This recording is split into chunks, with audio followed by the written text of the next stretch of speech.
Hi, I'm Warwick from Harder & Steenbeck, and I love answering your questions because that way I know that I'm really getting to the issues that you guys need information on. So one more video on this topic, and actually I think we're going to make this a regular feature in our series. So thanks for all the questions that you send in, and please continue to do it. Now, getting into the first one. This next question is super useful to everybody. It's how to avoid needle tip drying. So just very briefly on this, because I could talk about it for way longer than will probably hold your interest on a YouTube video. The really important thing about needle tip drying is almost every airbrush clog that's ever been has been preceded by paint drying on the tip of the needle.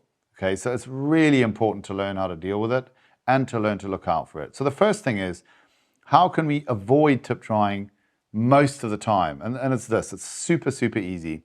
So tip drying comes typically when you're painting with small trigger movements, okay? So you've got a lot of air and a very, very small amount of paint flowing out over the needle tip.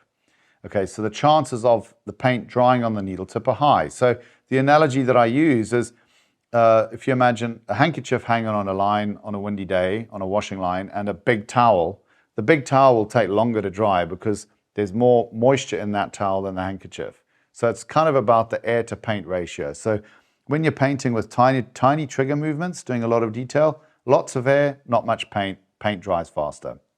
The solution is every few strokes that you make with a small trigger movement, just point your airbrush away and give it a quick full pull on the trigger.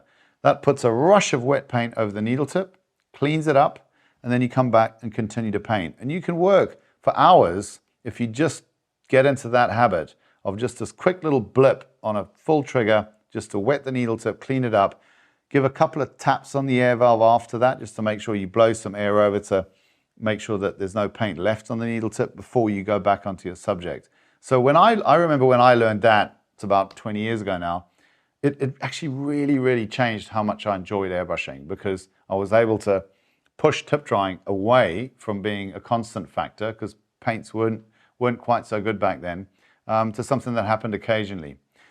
When you do have a bit of tip drying, here at Harder & Steenbeck, we think it's really important you can see that. So for example, on the Infinity, we have this open needle cap where you can look, see your needle tip and see if there's any color drying on there. If there is, you just pinch it off. Okay, super simple. You just pinch it off, it's gone, you're good to go. If you've got an airbrush where you don't have that open front end, try to have a look in there, see if you can see any dried paint on your needle tip. As soon as you do, get a paintbrush that's got a bit of a bit of cleaner on it, and just gently clean that needle tip off, point the airbrush away, a couple of taps on the air valve to make sure that the cleaner is away, pull a little bit of paint through there, make sure everything is good, and get back on the subject. All just to really stop that color building up on the needle tip. You'll notice it in the feel.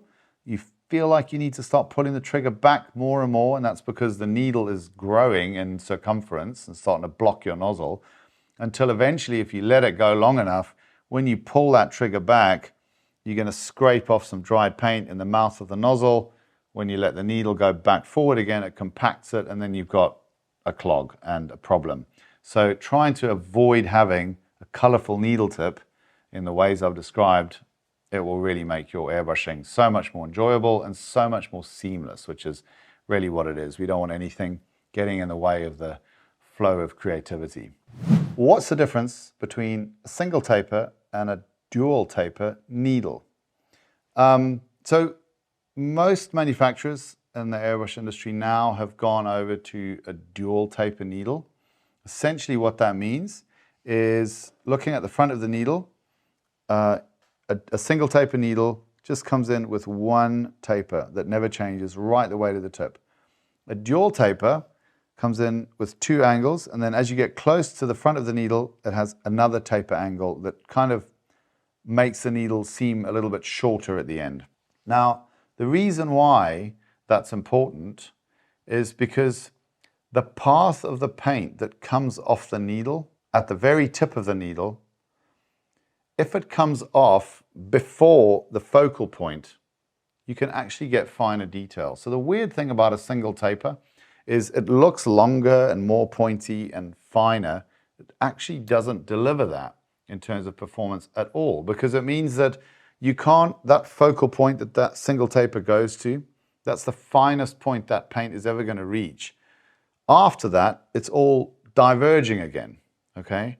And so you can't get that to your substrate because that's actually the physical tip of the needle. If you touch it, you're going to scratch what you're painting, you're going to bend your needle. With a dual taper, that point of convergence that's defined by the angle, the first angle on the needle, when the needle double tapers, it means that that point exists in a point in space. And what is great about that is that then becomes the finest detail point that that airbrush can produce with that dual taper. And of course, the risk of touching the needle is less. The needle's more robust because that second taper makes the tip of it a little bit thicker. And so dual taper needles generally deliver better detail, more robustness in practice.